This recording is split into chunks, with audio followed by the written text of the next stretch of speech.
तर आपल्या शेतकऱ्याचा आवडता सण म्हणजे पोळा आणि आमच्या गावाचा पोळा थोडासा आगळा निघाला होतोय.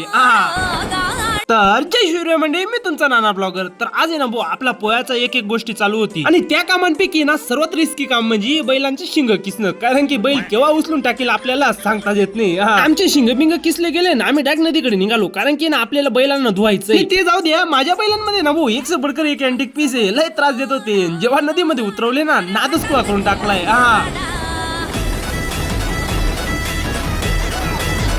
आणि ही नदीमध्ये जेवढी मी मस्ती केली ना तेवढी व्हिडिओ ना आपण युट्यूबला टाकणार आहे, म्हणून मी तर काही दाखवणार नाही. मग आपण डायरेक्ट आलो घरी आणि घरी आल्यानंतर बैलांची सजावट सुरू करून दिली. मग सजावट झाल्यानंतर मग कशी वाटते आपली जोडी कमेंट मध्ये नक्की सांगा बरं का. आणि मग आमची जोडी घेऊन आम्ही डायरेक्ट निघालो मंदिराकडे, कारण की आपला नंदी आहे ना महादेवाला भेटवायचा होता.